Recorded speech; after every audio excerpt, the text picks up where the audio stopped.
Okay. Magandang umaga muli sa bawat isa. Good morning at tayo po ay muling nagpapasalamat sa Panginoon na tayo po ay binigyan ng maayos na pangatawan at oras at mayroon tayong mga resources na tayo po ay makapunta sa isang lugar ng salita po ng Diyos ay binabahagi at ating napapakinggan, no? Actually, i-compare natin ang ating sarili sa iba na sila po ay nasa kalagayan na hindi maganda, tumatakas sa mga bomba, walang pagkain, or anumang tubig na kailangan, tayo ay talagang magpapasalamat sa Panginoon sa Kanyang grasya na ibinigay sa atin, na tayo po ay nandito sa isang lugar na mapayapa, relatively mapayapa, at the same time, binigyan din tayo ng pagkakataon na makarinig ng Kanyang salita. Sa umagang po ito ay aki pong muling tatalakayin ang isa sa mga doctrine of grace. Kasi ngayon po ay tinatawag yan na Reformation Month, no? Ito po ay Reformation Month kasi October 31, 1517, 506 years ago, ay mayroon pong isang tao na binigyan ng gabay ng Panginoon na mailagay ang isang maliit na papel sa isang simbahan upang pag-uusapan po ang napakalalim na effect ng doktrina. At ito po ay ang tinatawag na mga Reformation na mga doktrina. Kasi inalaw po ng Panginoon na magkaroon po tayo ng isang event sa ating history na mabuksan muli ang kaayusan ng pagpapahayag ng salita ng Diyos at pagkakaintindi natin sa magandang balita ng kaligtasan. Ang sabi ni Charles Haddon Spurgeon sa kanyang mga estudyante, kasi si Charles Haddon Spurgeon pa isang Prince of Preacher, sikat siya sa kanyang kapanahunan, 150 years ago, sa Europe or sa England. Siya po ay nagbibuild ng parang seminary or paaralan ng mga pastors o mga nagtuturo. At ganoon din sa kanyang mga congregation na kailangan nilang i-review paulit-ulit ang doctrine of grace, no? Ang doctrine of grace kasi, ang ibig sabihin ng mga doctrines of grace, na ang ating kaligtasan ay it is all by grace. It is all by grace of God. At kailangan niyang i-remind ang kanyang mga pastors na maski saan kayo pumunta sa mga topics nyo ay dapat malakas ang inyong pundasyon sa mga katuruan ng doctrine of grace. At isa nga sa katuruan ng doctrine of grace ay yung human depravity, no? Very technical ito na terms, pero ang title sa aking mensahe ngayon ay Repair or Replace, a question on human depravity, no? Kailangan nating isa-isahin at ipapaliwanag ang ibig sabihin niyan, kasi ito po ay although this is a very good foundation ng ating kaalaman sa ating doktrina, ngunit sa kaalaman din po ng iba, ito po ay most hated na doctrine kung hindi pa masyadong naiintindihan. But ang tao kasi ay, because of ang nature ng tao ay gusto talaga niyang siya o may contribution, kaya ayaw niya yung parang totally by grace. So yun ang ipapaliwanag natin. Ang ibig sabihin ng repair or replace, kailangan ba nating i-repair ang ating sarili o ito ay palitan, no? At ang depravity kasi ay ito yung ang human being ay hindi niya kayang maging righteous sa paningin ng God with his own efforts, no? At totally dependent siya dapat sa grace of God. Yun ang parang pinakaano dito na human being cannot attain righteousness by their own efforts and are totally dependent upon the grace of God for salvation and for the perspective ng panginingin ng God, no?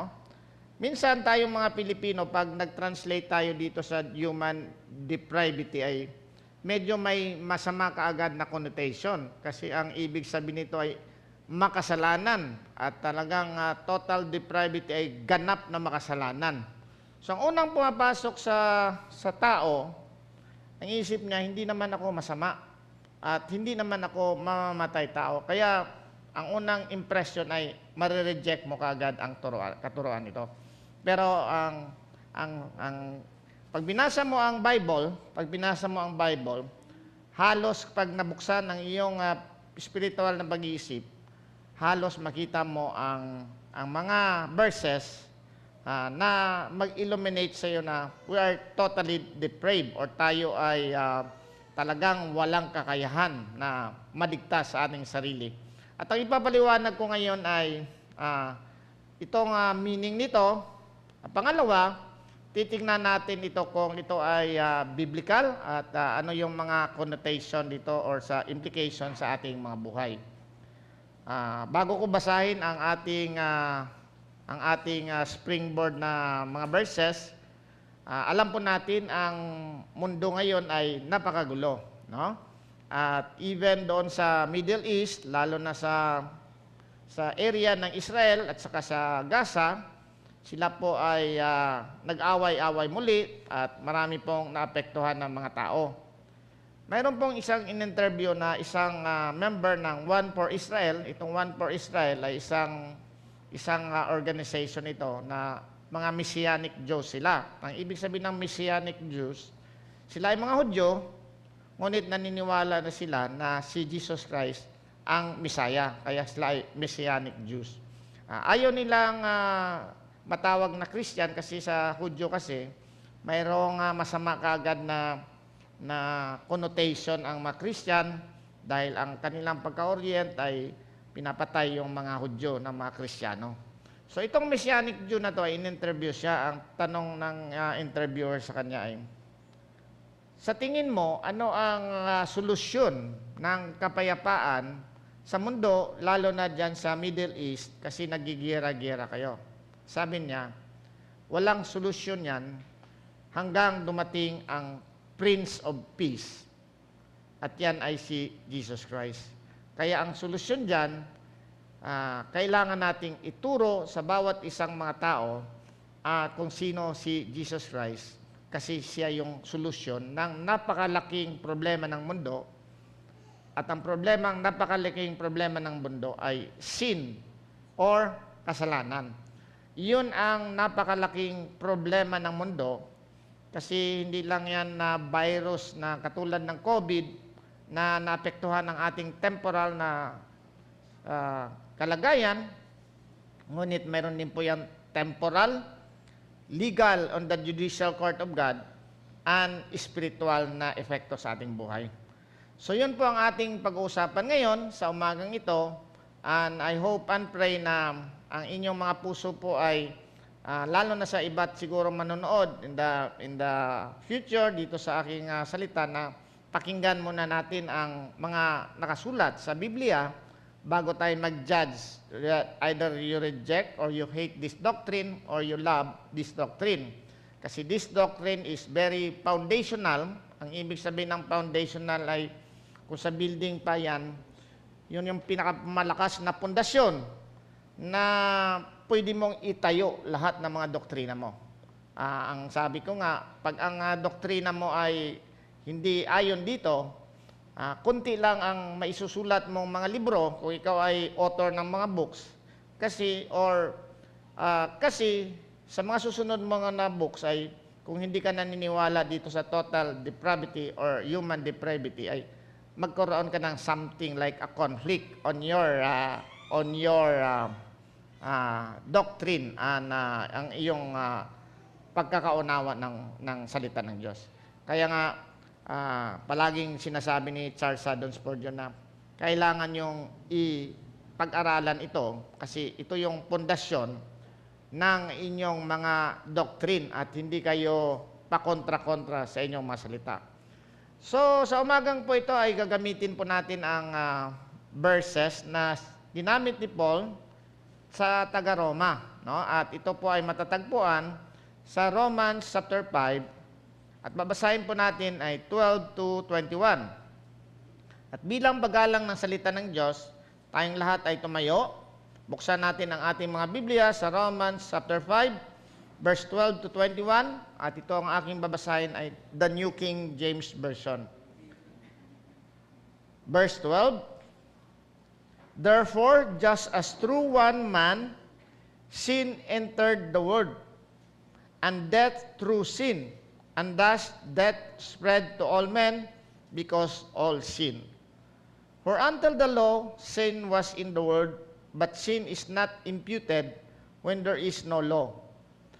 Nevertheless, death reigned from Adam to Moses, even over those who have not sinned according to the likeness of the transgression of Adam, who is a type of him who was to come. But the free gift is not like the offense, for if by the one man's offense many died, much more the grace of God and the gift of the grace of the one man, Jesus Christ, abounded to many. And the gift is not like that which came through the one who sinned, for the judgment which came from one offense resulted in condemnation. But the free gift which came from many offenses resulted in justification. For if by the one man's offense death reigned through the one, much more those who receive abundance of grace and the gift of righteousness will reign in the life through the one, Jesus Christ.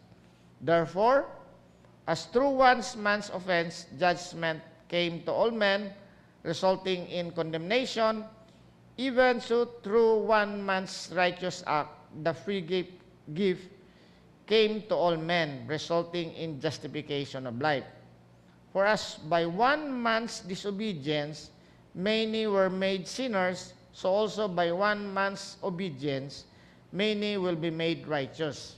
Moreover, the law entered that the offense might abound, but where sin abounded, grace abounded much more, so that as sin reigned in death, even so grace might reign through righteousness to eternal life through Jesus Christ our Lord. Tayo po'y manalangin. Panginoon naming Diyos na aming Ama, kami Lord ay nagpupuri at nagpapasalamat na kami Lord ay nakakabasa ng mga salita galing sa Biblia. I-bless mo rin po ang sermon na to na maiintindihan po ng bawat isa. Alam po namin na hindi namin ito kaya sa aming sariling katalinuhan, ngunit sa banal na Espiritu po na nagpapaliwanag sa amin, lalo na sa isang napakasensitibo at difficult na message sa umagang ito. I-bless mo ang bawat isa na mabuksan ang aming spiritual na pag-isip, ganoon din sa akin na magpapaliwanag. In Jesus' name, Amen. Katulad ng aking sinabi, ang ating pong springboard na gagamitin dito ay itong verses na aking binasa. Kasi dito po paulit-ulit na palaging sinasabi ni Paul na by one man's disobedience, tayo po ay mapapahamak. At ang counterpart din po ay by one man's obedience, tayo po ay magkakaroon ng grace. So paulit-ulit yung mapapahamak at yung grace. So makikita natin na ito po ay may epekto po sa ating buhay, no? Si Adam po ay yun yung pong nagkasala, no? Doon sa halaman ng Eden, siya po ay binigyan ng utos na huwag kainin yung fruit of the tree of the knowledge of good and evil, because if he will eat it, he will surely die. No? As federal head ng sangkatauhan, si Adam po ang ating representative at siya po ang ating federal head. Nung nagkasala po siya, naapektuhan po tayo. Kaya nakikita natin, mayroon pong terminologies doon na death, kamatayan. Mayroon ding condemnation, ang pagko-condemn, paghuhusga sa atin. At mayroon din pong judgment. Yung judgment. Yung tatlong na yan ay death, judgment, and condemnation. No? Alam po natin na si Adam po ay ang ating pong federal head at siya po ay ang ating pinaka-ninuno talaga. Siya yung first na tao na ginawa ng Panginoon. Si Adam po ay perfect po yung kanyang image, in the image of God, perfect siya. Perfect siya, wala siyang bahid ng kasalanan, even sa kanyang pag-iisip, walang bahid ng kasalanan. At siya ay magiging mortal siya, yung parang yung walang eternal siya, supposed to be, kung hindi siya nagkasala. So, ang effect ng kasalanan ni Adam ay mayroon pong siyang temporal or physical death, no. Mayroon pong effect na temporal or physical death. Siya po ay mamamatay. Mayroon din niyang legal implication sa judiciary ng Panginoon. Siya po ay makukondemn. Siya po ay mahatulan ng kamatayan, no? May legal effect 'yan. At pangatlo, mayroon pong spiritual na kamatayan. So, mayroon niyang temporal, yung ating body mamamatay. Mayroon niyang legal, yung eternal punishment natin. At sa ating mga buhay ay mayroon niyang spiritual death, no? Palagi po natin kinikwento yung legal na we will be judged eternally. At yun yung topic natin kahapon, na we will be judged eternally because of our sins, no? Of our sins na hindi nabayaran ng Panginoon ni Jesus, na kasi dalawa lang ang paraan upang mabayaran perfectly yung ating kasalanan. It's either Jesus Christ will pay for our sins or we will pay for our sins doon sa eternal judgment. Dalawa lang po ang paraan dyan, hindi po partial. Pag sinabi ni Jesus Christ, bayad na, no? At alam po natin si Adam po ay, although hindi kaagad siya namatay, mayroon pa siyang 900 plus years na nabuhay, pinagbibigyan pa siya ng pagkakataon ng Panginoon, pero he will die, no? That is a temporal death, no? Pero ang spiritual death, yun yung ating medyo bigyan ng pansin ngayon. Kasi anong nangyari sa ating spiritual na kalagayan? Anong nangyari sa ating spiritual na kalagayan? Yan ba ay kayang sumunod sa Panginoon o hindi kayang sumunod sa Panginoon without the help of God, no? Kasi ang contention po talaga dyan ay mayroon ba talagang kakayahan ang isang tao o ang kaniyang spirit na sumunod at magiging matuwid siya sa paningin ng Panginoon, no? Sa paningin ng Panginoon. So, may effect na rin yan doon sa legal implication kasi pag hindi tayo nakakasunod, pag if we will not be mabuhay doon sa ating spiritual death, tayo din po ay mapapahamak doon sa eternal death. Kasi dapat tayong mabuhay doon sa ating spiritual na kamatayan para hindi tayo makaranas ng eternal death, no? Yun lang din ang mayroon ngang parang kwento diyan na kung gusto mo raw na mapunta sa langit, kailangan mong mabuhay ng dalawang beses. Ma-born ng dalawang beses. Isang born sa physical at isang born sa spiritual, no? Kailangan mo ma-born. Kasi kung isang beses ka lang ma-born, panganak, ay mapapunta ka sa eternal death. Ngayon, titingnan natin ngayon ng ating kalagayan kasi ang ating talagang doon ay ang contention kasi dito para makuha niyo yung pinaka-perspective. Even sa kapanahonan ng mga great theologians, na unang theologians na medyo na-record nila ang kanilang mga tinuturo, sa kapanahonan ng 4th century, kasi si Augustine of Hippo, isang bishop siya, mayroon siyang sinasabi na tayo ay namana natin yung sin ni Adam, no? At ang ating free will ay hindi natin kayang iligtas sa sarili nating kakayahan. At mayroon ding isang kalaban siya, si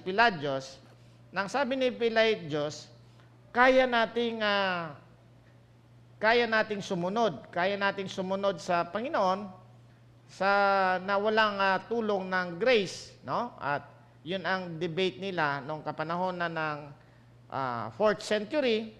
Ngunit medyo natalo si Pelagius doon. Kaya sa mga ibang mga binabago na nila na mayroon pong semi-Pelagianism. Ang semi-Pelagianism ay mayroong konting grace na ibibigay sa iyo, at yung grace na yan ay yun yung magsaspark para makakasunod ka, no? Pero ang usapan pa rin dito ay totally ba talagang hindi tayo makasunod, no?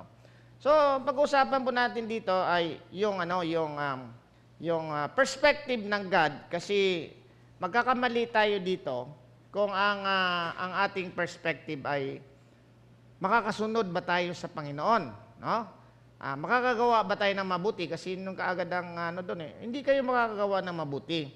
Hindi po ibig sabihin na ang tao po ay hindi nakakagawa ng mabuti when he inherited the sin of Adam. Ang ibig sabihin nito, nakakagawa ng mabuti, nakakalakad siya papunta sa lugar, pero yung kanyang kabutihan ay sa paningin ng God ay hindi talaga nakakapasa sa standard ng God. No, dapat ma-distinguish natin yan, kasi ang katuruan na to ay mayroon itong parang napakahirap na realm napakahirap na realm. Kasi ang realm ng tao, yung tao kasi mayroon niyang spiritual realm, saka mayroon niyang temporal realm. Yung parang doon tayo nahihirapan kasi pag nagpapaliwanag tayo o sa ating pakikinig ng mga preachers, hindi natin ma-distinguish kung saan yung verse dito o saan dito ang pinapaturo sa akin ng Panginoon about spiritual, at saka ano yung pinapaturo sa akin ng Panginoon about sa aking temporal life. At doon sa gitna noon, may pabaling-baling. Yung pabaling-baling na kaya lang intindihin yan ng spiritually aware na tao, kasi pag hindi ka nakalampas doon, pag flesh ka lang, dito ka lang talaga sa temporal, hindi mo malalampasan ang pag-iisip sa spiritual realm. Pag born again ka naman, malalampasan mo ng konti yan, malalampasan mo ng konti ang temporal realm, saka spiritual realm na yan, makakatawid ka na makakatawid dyan sa yung isip. Pero ang hirap kung paano ka tatawid at paano ka tatawid doon sa kabila. No? Yun ang na ano niyo ba yun? Yung parang ko doon. Yung point ko doon, pag ang tao po ay wala talaga siya na spiritual na kalagayan, doon lang siya sa temporal realm. Pagdating sa spiritual, speculation lang niya yun. Speculation lang niya yun. Hindi niya makukuha yun. Speculation lang niya yun. Gagamit lang siya ng intellectual knowledge just to explain the spiritual realm.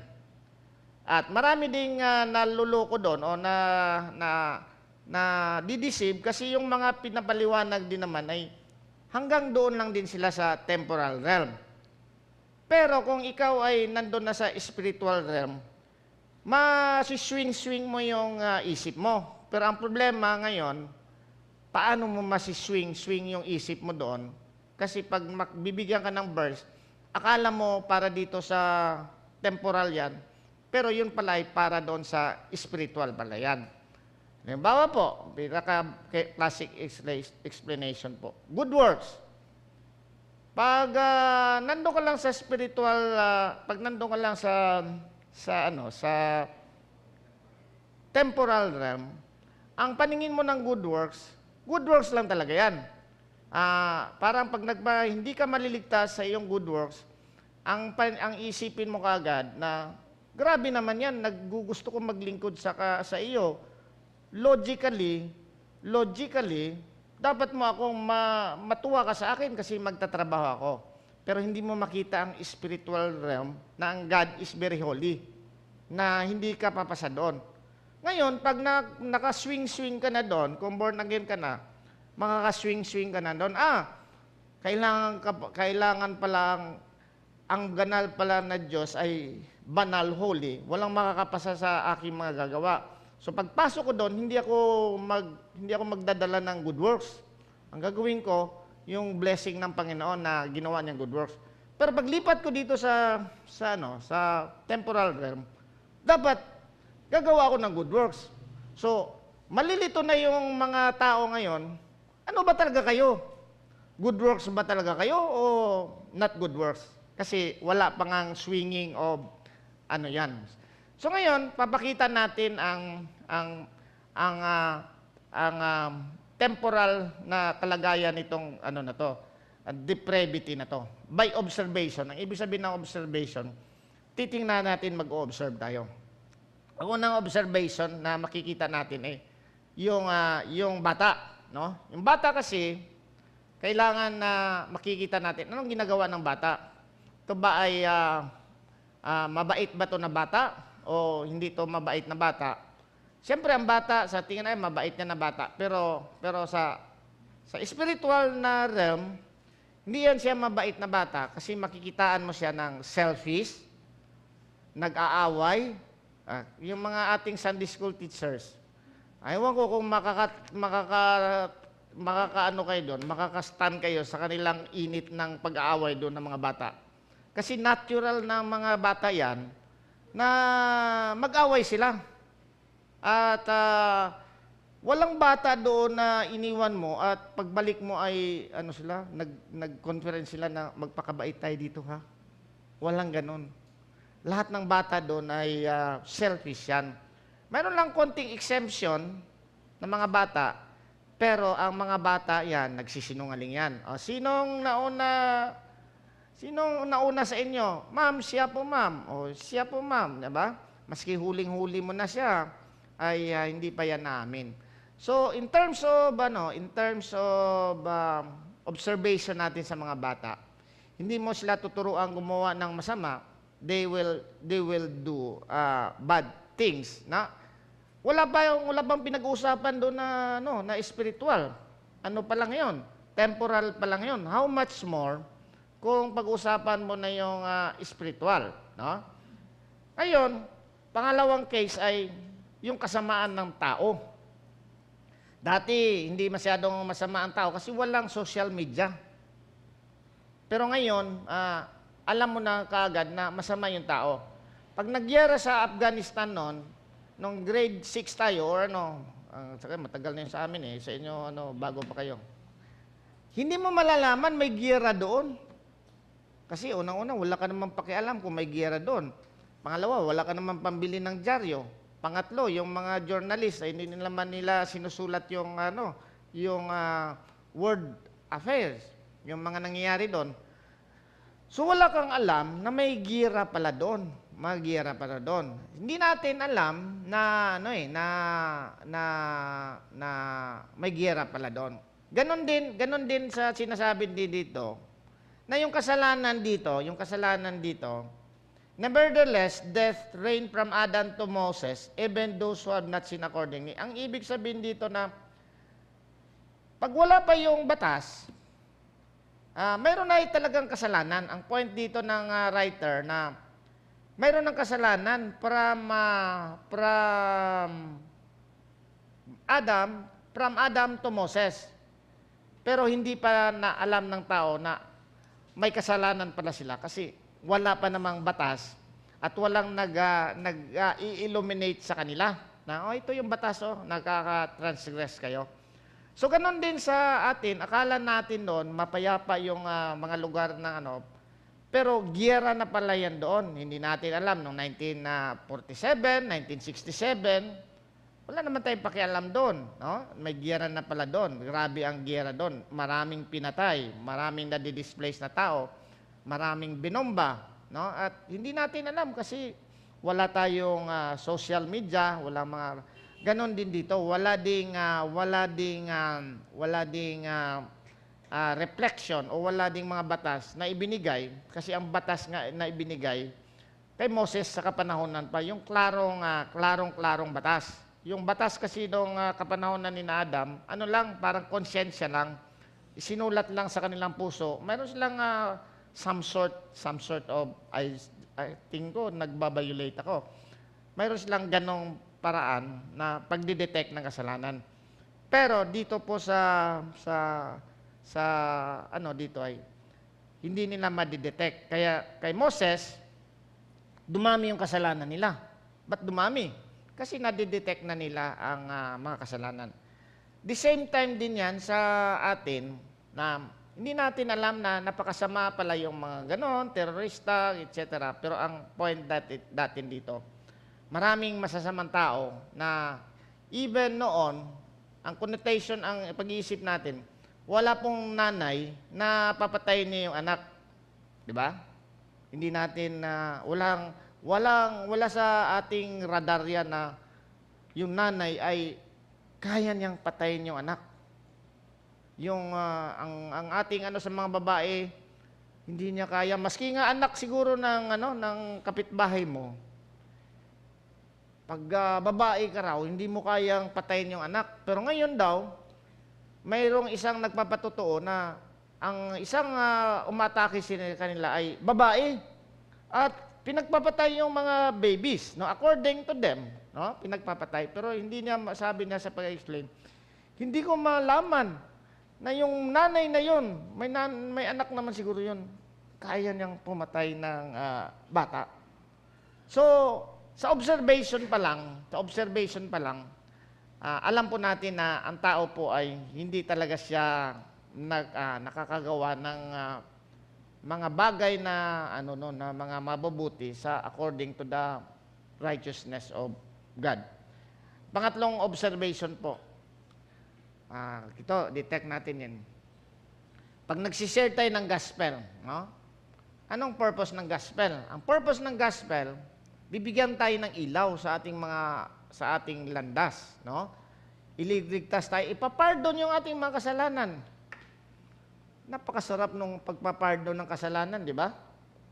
Pero bakit ayaw tumanggap yung mga tao sa pagpapardon ng mga kasalanan? Kasi deprived sila. Sabi nga na Jesus Christ, I am the light. But nung tao, ayaw nilang pumunta doon sa liwanag. Dito sa John, no? Kikita natin sa John na pumunta ang liwanag, pero ayaw ng mga tao. Dito. Verse 8 ng John chapter 1. Dito. Basahin na lang natin dito sa verse 6. There was a man, chapter 1, verse 6, no? There was a man sent from God whose name was John. This man came for a witness, to bear witness of the light, that all through him might believe. He was not the light, but was sent to bear witness of the light. That was the true light which gives light to every man coming into the world, no? Ngayon, yung mga tao ayaw nilang pumunta sa light kasi mai-expose yung kanilang mga kasalanan Mai-expose yung kanilang mga kasalanan. By observation, during sa ating mga Bible study, nakakita na ba kayo ng rejection sa Word of God? Siguro, sabihin nyo, lahat nagre-reject, di ba? Bihira lang yung tao na inimbita mo na sa Bible study at excited ka agad siya. Ano? Exemption yan. Pero ang ibig sabihin, sa pag-present pa lang ng gospel, sa spiritually na kalagayan ng tao, hindi niya maintindihan yon. Hindi niya maintindihan yon. Kasi nga, the natural mind, sabi doon sa 1 Corinthians 2:14, sabi dito sa 1 Corinthians 2:14, sabi sa 1 Corinthians 2:14, wala na dito.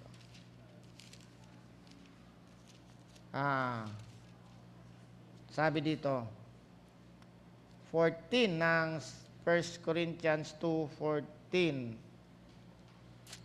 But the natural man, yun yung natural na hindi pa na bago ng Panginoon, does not receive the things of the Spirit of God, for they are foolishness to him, nor can he know themselves, because they are spiritually discerned. So, ang ibig sabihin nito, ang spiritual na kalagayan ng tao, pag natural ka, hindi mo matatranscend yung mga spiritual na bagay. Imposible yun. No? Imposible yun. Ngayon, titingnan natin ngayon yung mga biblical verses na magpatotoo na ang tao ay wala talaga siyang kakayahan to go to God, no? Sabi dito sa John 3:6, no? Ito yung pinaka-famous na nag-usap si Nicodemus at saka si Jesus Christ. Sabi ni Jesus Christ, what is born of the flesh is flesh. What is born of the spirit is spirit. Ibig sabihin niyan, mayroon tayong ipinanganak lang sa flesh lang. Ang ibig sabihin ng flesh, pag nagbasa ka ng Bible, ang ibig sabihin ng flesh, yun yung natural na kalagayan mo. Natural na kalagayan mo. Ngayon, kung titingnan natin yung Genesis 5:3, ang sabi sa Genesis 5:3, si Adan ay may anak na si Seth. Ang kanyang anak ay si Seth. Ayan. Sabi ng doon, and Adam lived 130 years and begot a son in his own likeness after his image and named him Seth, no? Ngayon, ito si Adam ay ito yung perfect na tao, pero si Seth ay nanganak si Adam nung after nung na fall na siya, nagkaroon na siya ng kasalanan. So, si Seth at ang ibang mga ninuno ay talagang nagkaroon ng fleshly component na natural na makasalanan, no? Na natural na kasalanan. Ipapaliwanag ko nung ibig sabihin nitong flesh at saka spiritual kasi dito tayo, pag nagbasa tayo ng Biblia, dapat maintindihan natin yung ano ibig sabihin ng flesh, no? Mayroong mga ibang words na ang ginamit ay flesh, yung literal na flesh, no? Pero pag nakarinig ka ng flesh sa Bible, yan ay natural na kalagayan. Romans 7:5. Sabi sa Romans 7:5,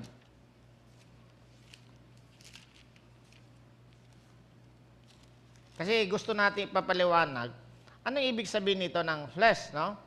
Sabi dito sa Romans 7:5, for when we were in the flesh, no? The sinful passion which were aroused by the law were at work in our members to bear fruit to death. So, sabi ni Paul, kinontrast ni Paul dito na nung nandun pa tayo sa ating natural na kalagayan, when we were in the flesh, the sinful passion which were aroused by the law. Kasi yung law talaga, pag sinabihan mong bawal dyan, yan ang gusto ng flesh, no? Yung ating makasalanang kalagayan, yun yung gusto ng flesh. Sa 7:14, ang sabi dito sa 7:14, for we know that the law is spiritual, but I am carnal, sold under sin. So isang terminology ng makasalanang tao ay carnal. No, sabi na ang isa kanina flesh. Sabi dito carnal siya, no? For we know that the law is spiritual, but I am carnal, sold under sin, no? Sa 7:18, ang sabi ng 7:18, for I know that in me, that is in my flesh, no, nothing good dwells. So sabi ni Paul, nothing good dwells. Walang nananahan dyan na mabuti. Speaking about spiritual na kalagayan, walang nagde-dwell, no? At alam po natin doon sa chapter 8 din na mayroon ng dalawang doon, mayroon ng yung the spirit and the flesh, no? So ang point dito, pag nasa flesh ka, walang good doon na makakaligtas sa iyo, makaka-made righteous sa iyo kasi sabi ni Paul, hindi ka makakalapit sa akin, no? Sabi ni Jesus Christ sa John 6:44, no one can come to me, no, unless the Father who sent me parang bibigyan ka, no, sabi, 6:44 ng John, walang makakalapit sa akin, sabi ni Jesus Christ, no, unless na bibigyan ng grant ng Panginoon. Ido-draw siya. At sabi naman niya sa John 6:65, no one can come to me unless it has been granted to him by my Father. So doon sa kailangang i-draw siya sa 6:44, pero ito kailangan siyang i-grant ng Panginoon. So regardless kung ano yung regardless kung ano yung effort natin na mag-Bible study,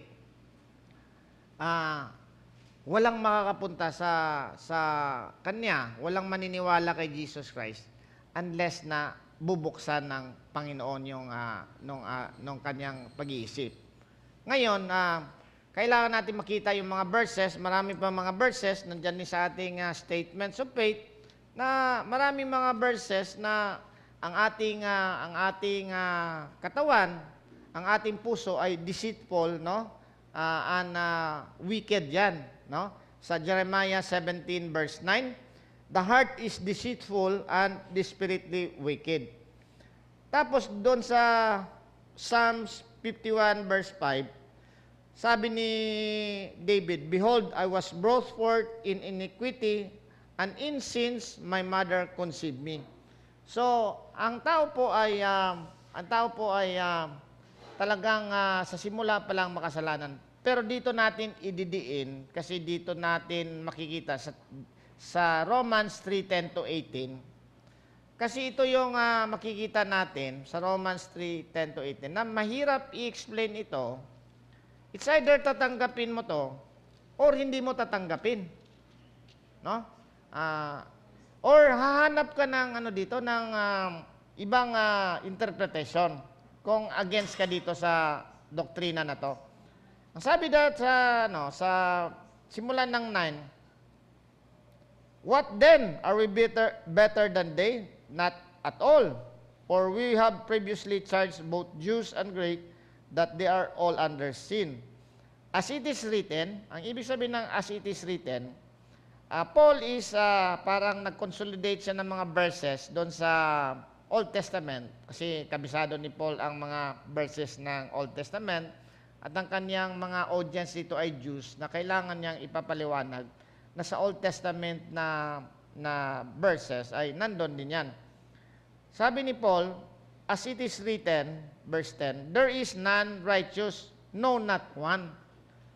So, wala daw matuwid, wala kahit isa. There is none who understand.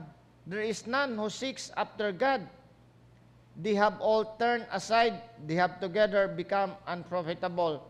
There is none who does good. No, not one. Yan. Their truth is an open tomb. With their tongues they have practiced deceit. The poison of asp is under their lips, whose mouth is full of cursing and bitterness. Their feet are swift to shed blood. Destruction and misery are in their ways. And the way of peace they have not known. There is no fear of God before their eyes. Kung ayaw mo nitong yung doctrine na to, mahirapan ka dito sa Romans 3:10. Hahanap ka ngayon ng mag-contradict nito or sasalubong nito. At napakahirap kang hanapan mo ng verses ito, kasi sabi nga ng there is none righteous, no, not one. In terms of kaya nga dapat maintindihan natin anong ibig sabihin ng depravity. This is not physical. No? This is not physical. This is not napilay ka, hindi ka o nawalan ka ng mata, hindi ka makakabasa ng salita ng Diyos. Nakakabasa ka. Ang iyong faculty ng physical, aside from nag-deteriorate yan, na mamatay ka eventually, hindi talaga yan na apektuhan masyado Pati yung mga soul mo, hindi yan naapektuhan ng fall of Adam. Ang naapektuhan talaga yung spiritual na namatay yung spirit mo. Kasi yung soul mo, nakaka-decide ka pa. Hindi ka naman ang sabi sa kay sa 1 Corinthians sa 1 Thessalonians 5:23 na ang panalangin ni Paul na dapat yung ating body, soul and spirit ay fully sanctified. Ang ibig sabihin na mahiwalay talaga doon sa paggagamit sa atin ng Panginoon sa 1 Thessalonians 5:23 na ma-fully sanctified yon, pinapanalangin. Yung body natin, siyempre, mahirap yan kasi nandun yung flesh. Yung soul ay nakakapag-decide pa tayo. Pero, naapektuhan yan yung spirit mo kasi wala kang dimension doon sa spiritual. At hindi ka makaka-swing doon sa spiritual. Pero kung mayroon ka ng regeneration ay makaka-swing ka na doon. At ito ang mahirap mong ipaliwanag itong pag-swing mo from spiritual realm to temporal realm. At kailangan mo ng grabing kailangan mo dito ng grabing ikaw lang nakakaalam nun eh. Ikaw lang nakakaalam kasi hindi mo kayang ipaliwanag yan. Ito ba ay susunod ako dito o hindi ako susunod, no? Halimbawa, good works. Ikaw na ang magpapaliwanag doon kasi sabihin ng iba, akala ko ba yan sa church niyo walang good works? Eh bakit ka gumagawa ng good works? Kung ano? Ba't ba ako gumagawa ng good works dito? Magsiswing ka ngayon doon sa kabila.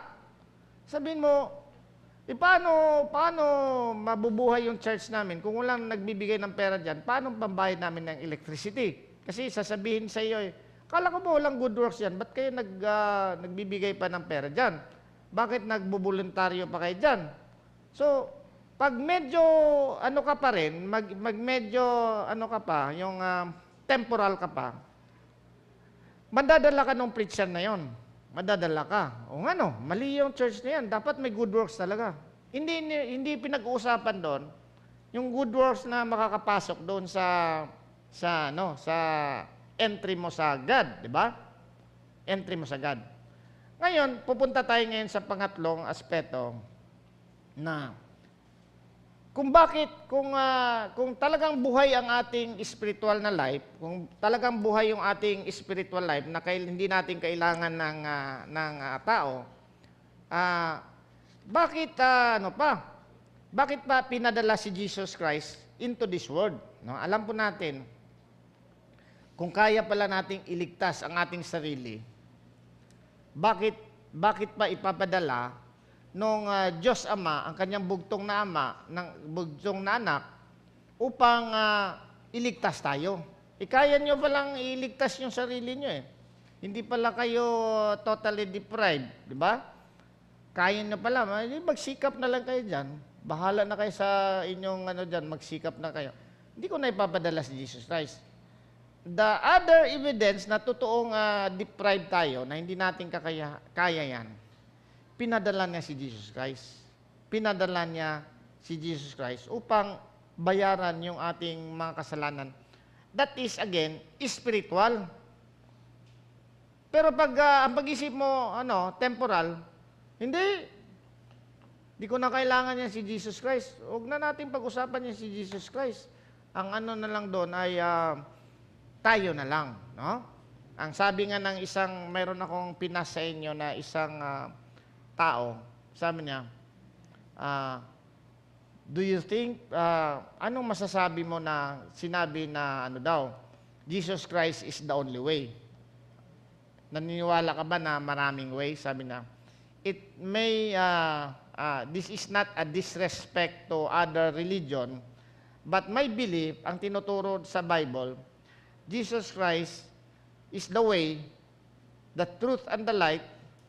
No one comes to the Father except through Jesus Christ. Pag sinabing the way, the way, the only way. This may offend other religion, But yun nakasulat yan sa Bible. At ang sabi niya, na priso yun siya eh. When I was in the prison, I studied yung Islam at saka yung isa ba? Yung Buddhism, sabi niya. Lahat po ng relihiyon ay nagtuturo ng good works. Wala naman daw relihiyon na nagtuturo na pumatay ka, no? Wala nga relihiyon na nagturo na pumatay ka, pero pumatay pa rin tao. Pero ang point niya, walang except ang Christianity lang, na we cannot do it ourselves. We need an external someone, factor, at yan si Jesus Christ, para kami maligtas. So yun yung difference ng Christianity. Hindi natin naniniwala tayo na hindi natin kayang iligtas ang ating sarili. Kailangan natin ng external na forces na magliligtas. Kaya nga sabi ni Jesus Christ, what is born of the flesh is flesh, what is born of the spirit of spirit. Ang sabi ni Charles Haddon Spurgeon yan, parang water yan daw eh. Kung ipinanganak ka lang sa flesh, ang pag-iisip mo, parang water level, kung buhos mo yung tubig mo yan, hanggang ganun lang ang pag-iisip mo. Pero kung ipinanganak ka sa, panganak sa spirit, malampasan mo yung natural na pag-iisip mo. Yun ang hinahanap natin, na makuha natin yung malampasan natin yung dimension na yan. Kasi sabi nga ni Jesus Christ, hindi mo makita ang kaharian ng Diyos hanggang ikaw ay ipinanganak muli. No? So, dito din sa number 2, bakit napaprove natin na tayo ay totally deprived? Una-una, pinadala niya ang kanyang bugtong na anak. Pangalawa, kailangan nating ma-born again. Bakit kailangan natin ma-born again? Pwede naman kayong iligtas ang sarili nyo, bakit kailangan nyo ma-born again? Yun ang sinasabi dyan sa John 3, na unless a man is born again, he cannot see the kingdom of God. You are on your sins, and you will die on your sins. Sabi ni Jesus Christ, you will die on your sins if you will not believe in me. You search the scripture, na hinahanap niyo yung Messiah, pero nandito na ako sa inyong harapan, hindi kayo naniniwala sa akin. Ang sabi ni Jesus Christ, you will die in your sins. Mamamatay kayo dyan sa inyong kalagayan, kasi I am only the way. Yung reason din kung bakit mapuprove natin na we are total depravity, kasi may mga verses na we need to be a new creation. No? Sa 2 Corinthians 5:17, therefore, if anyone is in Christ, 2 Corinthians 5:17, therefore, if anyone is in Christ, he is a new creation. All things have passed away.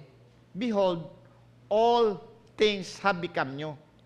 So, kailangan mo ngayon na magbago ka, no? Mabago ka.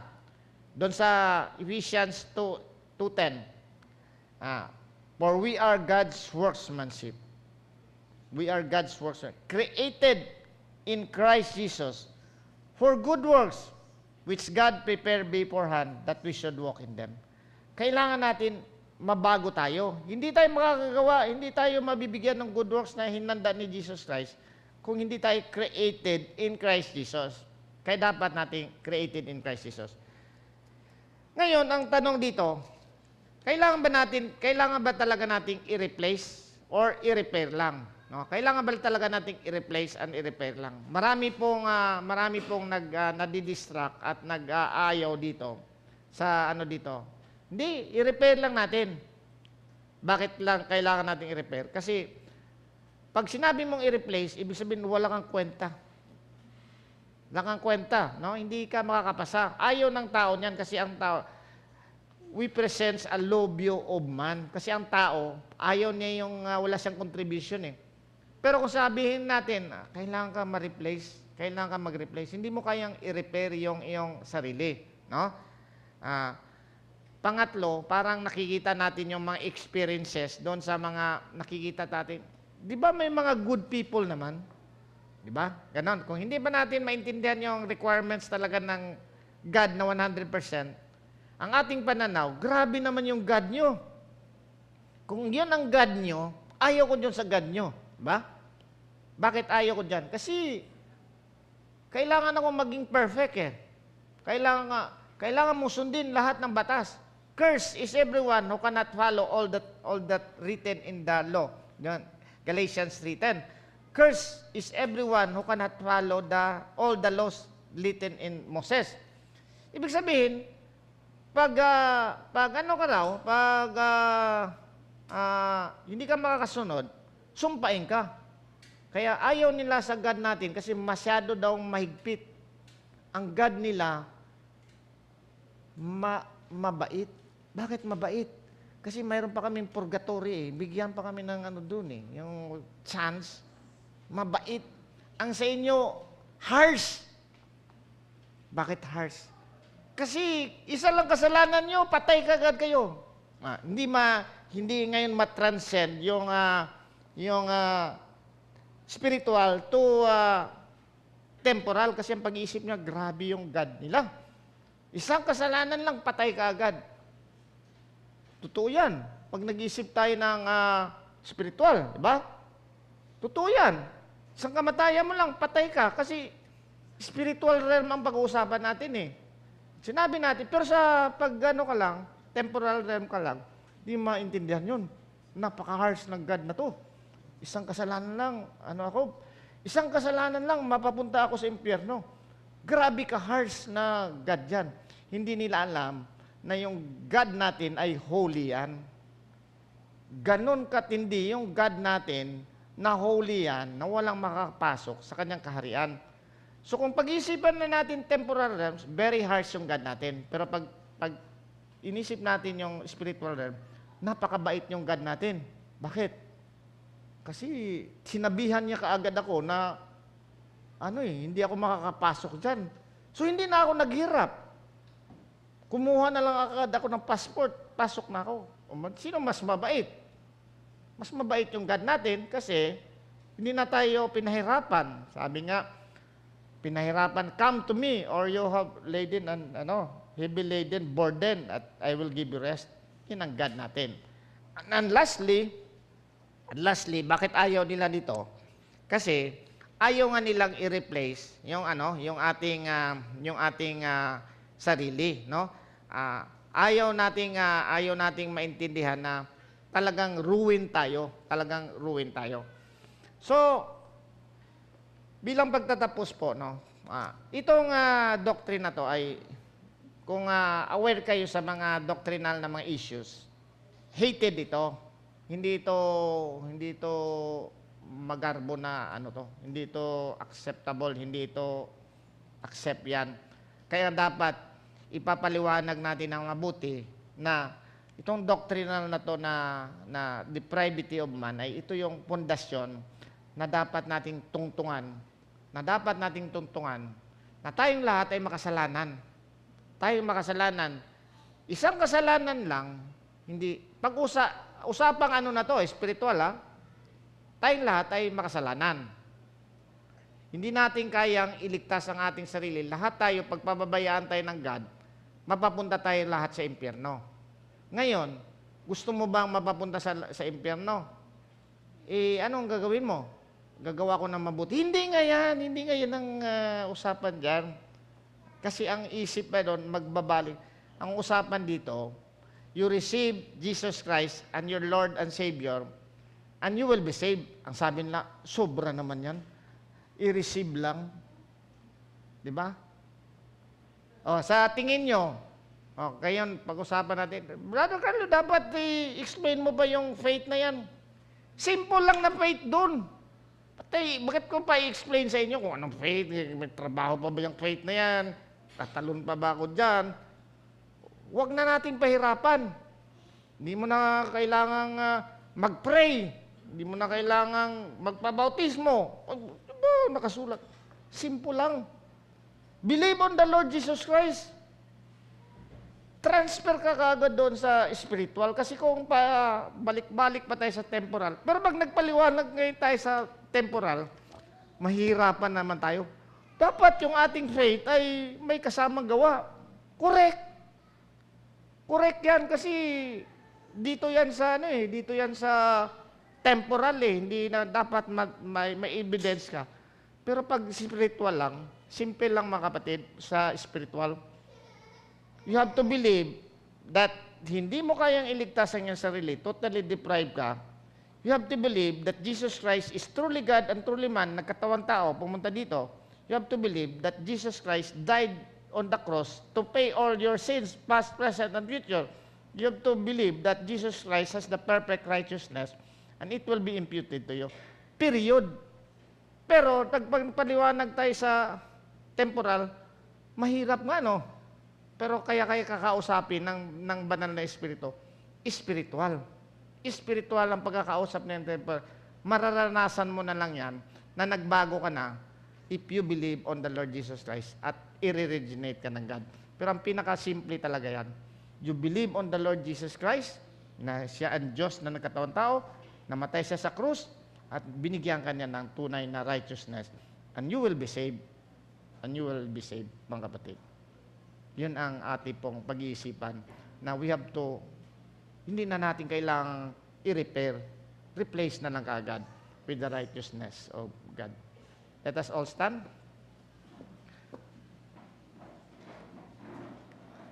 Panginoong Diyos na aming Ama, alam po namin, Lord, na napakahirap po ang mga doktrina na ibinigay mo sa amin upang aming paniwalaan at kami, Lord, ay magta-transcend from temporal views to spiritual views upang lalo naming maintindihan ito. At kami, Lord, ay magtitiwala sa iyo na ikaw po, Lord, ang aming kaligtasan talaga. Hindi sa aming sariling kakayahan, kundi sa iyong ginawa doon sa krus at nung nabuhay ka dito. At iyon ay sapat na, Lord, upang kami ay ligtas at kami, Lord, ay naniniwala doon. I-bless mo rin po ang bawat isa na maintindihan itong spiritual na dimension na to upang patuloy kaming mabuhay na ayon sa iyong kalooban. At pray namin, Lord, ng aming body, soul, and spirit will be totally sanctified for your glory and sa iyong kaharian. Ito, Lord, aming dalangin sa pangalan ni Jesus na aming Panginoon tagapagligtas. Amen.